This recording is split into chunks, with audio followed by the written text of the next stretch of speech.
Hello everybody, it's Isaac Burgess, your mortgage professional, and I'm here to talk to you today about the big news that's going on today about the Bank of Canada. We all heard about the Bank of Canada hiked the rates are up, and it's all over the news today. So I wanted to discuss that and just clarify the specifics of what that means in general. So let's get into it. So basically, the Bank of Canada meets 8 times per year to discuss what they're going to do with their rates, the rate policy. Depending on how the economy is doing and other factors, they'll decide to either, number one, keep the rates the same where they are currently. As of yesterday, the Bank of Canada was at 0.25%. That's their lending rate. Or they may decide to increase the rates, which they've done today, which is by an extra quarter point. So the Bank of Canada is now lending at half a point. Or they could also reduce if they wanted to see how things are going. Just some background information on the Bank of Canada. Today is the first time they have hiked the interest rate since 2018. So it's been about almost 4 years since we've seen a rate hike, and we have experienced extremely low interest rates. We've been in a very low rate environment, which has been great for a lot of people because they've been able to take advantage of cheap money, low mortgage payments, and so on. When the Bank of Canada increases rates, it directly affects mortgages in general that are based on variable rate financing. There are a couple different types of variable rate mortgages, so you have to see which kind that you have. But the standard variable rate mortgage is a product where if the Bank of Canada was to increase by a quarter point, that would translate to a quarter point increase to your mortgage payment as well. And as I've covered in other videos, usually they increase rates when they do a quarter point at a time, and usually not more than that at one time, which translates to about $13 more per $100,000 in mortgage payments that you have. So I'm going to run a scenario for you of a $400,000 mortgage payment. I'm going to compare the 5-year variable rates, which today are roughly around 1.5%, depending on which lender and what option you qualify for. And I'm going to compare it with the fixed rate mortgages, which are not affected by the Bank of Canada rate changes because a fixed rate mortgage is fixed in its place for the period of time that you have taken that term. So, for example, 5-year fixed rate mortgages today have gone up already over the last few months. So the bank has started to increase their fixed rates already. A lot of people didn't notice that, but fixed rates used to be at below 2% or around 2%. So you could have gotten a 5-year fixed rate mortgage probably around a few months ago, maybe up to 6 months ago or so. Today's rates for a 5-year fixed rate with a bank, they're starting at around 3% and up. So if we're going to compare the variable versus the fixed, you're currently looking at about a difference of about 1.5% between a variable rate mortgage and a fixed rate mortgage, which makes a variable rate mortgage very attractive because if you can save 1.5% on a loan amount of $400,000, we're talking about a savings of about $6,000 in annual interest on a mortgage, which is huge. So when the Bank of Canada does change rates by a quarter point at a time, it is very unlikely that we will see them hike rates another 6 times this year in a row. We may see them increase rates another once or twice or maybe a few more times. It's really up to the Bank of Canada, and I don't have a crystal ball to tell you exactly what there will be. But what I can tell you is there are 6 more meetings this year, and if they were to increase rates every time that they meet, the Bank of Canada rate would increase by another 1.5%, effectively taking the Bank of Canada rate to a 2% rate overall. Now, it's highly unlikely. Again, we have not seen that happen in a long time. It's been very long. And historically, if you were to look at variable rates over the last 30 years, you'll see that if you were to have taken a variable rate mortgage 30 years ago or so and just kept it variable instead of switching into a fixed, you would have had more savings overall with a variable than a fixed. A lot of people like the reassurance that knowing a fixed rate mortgage is set and won't change. But the way I see it, and everyone's different, if you're able to save, basically in this scenario, a 5-year fixed rate mortgage at 1.5% with a 30-year amortization will cost you about $1,371.45 per month. That's based on a variable rate. If you were to take the same mortgage amount of $400,000 and get a fixed rate mortgage, you'd be paying $1,677.82. So right away, we can see that there is a difference of you're paying over $300 more for a fixed rate at the moment. And what I would say is, even if the rates were to go up a few times, technically you're going up about $50 every month per quarter point rate increase. So it would take 6 rate increases in a row by the Bank of Canada to technically get to the same equalization point of the 5-year fix today.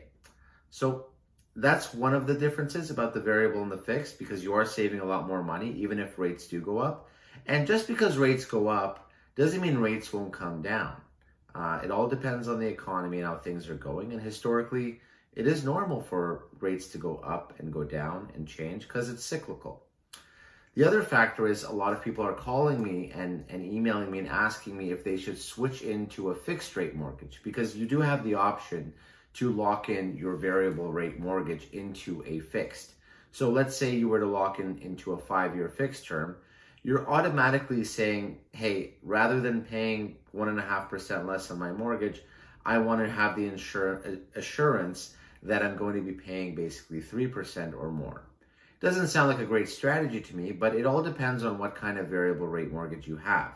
If you would have gotten a variable rate mortgage, let's say a year ago or 2 years ago, you might have a different rate. So what happens is when you go to your bank or your lender, they have what's called their prime rate. So prime is basically what they use to judge on the variable rates, and they'll give you usually a discount on that rate. So for example, with the recent change of the Bank of Canada today, most of the bank lenders have increased their prime rate to what's called 2.7%. Now, when they offer you a product on a variable rate mortgage, they will give you a discount based on the prime rate that they're offering. So in this scenario, it's now 2.7%. And we'll use an example of prime minus 100 basis points, which is equivalent to 1%.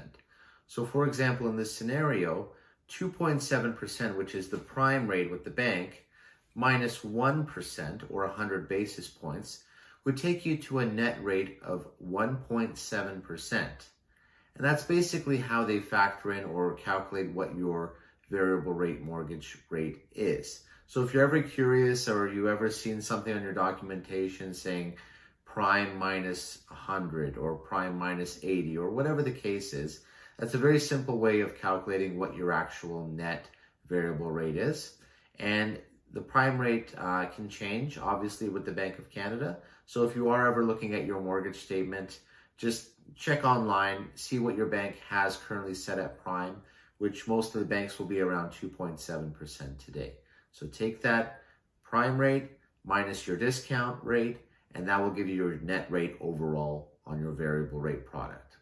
Now, if you are paying a higher rate, let's say you had a variable rate mortgage from a few years ago, and your interest rate is closer to, let's say 2.5%, or somewhere close to that 5-year fixed rate mark, it may be worth it to take a look and consider locking in. But aside from just comparing rate and payment and not wanting your payments to go up, the other factor is there are other repercussions to locking into a, let's say, 5-year fixed rate mortgage. One of the biggest factors and differences between a variable and a fixed rate mortgage is that the penalties are a lot cheaper on a variable rate mortgage in most cases. So the usual standard penalty for a variable rate mortgage is 3 months of interest penalty on that mortgage, which can account to be very small. We could call it a few $1,000s, for example. In regards to a fixed rate mortgage, it's based on what's called an IRD penalty. That's the interest rate differential. And that number could be quite high. Many times, depending on how long you have left in that mortgage, you could be paying up to around 4.5% of your mortgage balance. So let's say you break your mortgage, something comes up, you want to sell your house, you want to refinance, maybe you're going through a divorce and you have to buy out your spouse, or there's a death in the family and you need to just get rid of the home. That 4.5% penalty on a $400,000 mortgage will cost you around $18,000 to break that mortgage. So if we look at what has happened in that scenario, we've basically taken the higher payment to lock into a fixed because we were worried about rate increases, even though we were saving more money on the variable, even with 1, 2, or 3, or even up to 6 rate increases to break even. Number two, we're paying a large penalty of about $18,000 by locking in. So sometimes we do things in a panic and we lock in, and it ends up costing us more at the end of the day. And I always ask clients, do you want the lowest rate or the lowest cost? Because sometimes you're chasing a specific rate or a specific product, but it might not be beneficial to you because, 60% or more of Canadians will break a 5-year fixed rate mortgage, usually by the 36-month period. So the odds are against you, and the fact is that you're more than likely to need to break that mortgage, refinance, maybe sell, maybe upgrade, maybe downgrade, or downsize into another home. So, life is variable. You should make your mortgage that way as well. It's a personal choice. I personally have stuck to variable throughout all my mortgages that I've had, and I've done well with them. As I mentioned, the last rate increase in 2018, I held my mortgage, my payments went up. They increased rates a few times, but then at the end of the day, for the last 3 or 4 years, the rates had come back down. So I was saving a lot more money. And again, if you look at the graph, you're gonna save a lot more interest overall on your mortgage as long as rates stay around where they are. I don't think that the Bank of Canada is gonna increase rates 6 times in a row to another 1.5%. But if they do, and it starts getting close to where the fixed rate is, and you think that you're not going to be at all selling your property or needing to refinance or accessing equity, then that might be a conversation when rates are a little bit closer. But at this point, when I see a big difference in rates between fixed and variable being around 1.5% between the two, I would elect to see what happens, wait it out, don't panic, don't rush and lock in, don't panic to sell your house because the rate went up. Because at the end of the day, if it went up $50 in a month's time, and it went up another $50 another month or so, you have been qualified on these mortgages to be able to afford a mortgage on the stress test of up to 5.25%. So the way it was built and the way that we calculate mortgages these days is based on a higher rate of approval. So all these things have been factored in when you're getting your mortgage, especially if you've gotten a mortgage in the last 5 years or so. So we are prepared for these rate increases.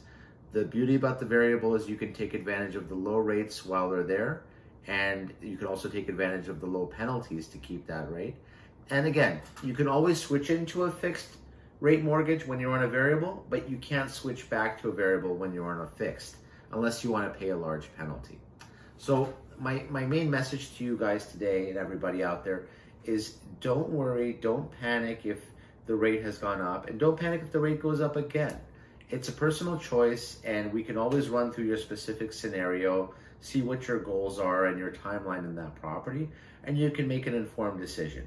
But I just wanted to get in touch with everyone to let everybody, calm down and not worry too much about this rate increase, because this is something that the Bank of Canada has been advising us they will do for a long time.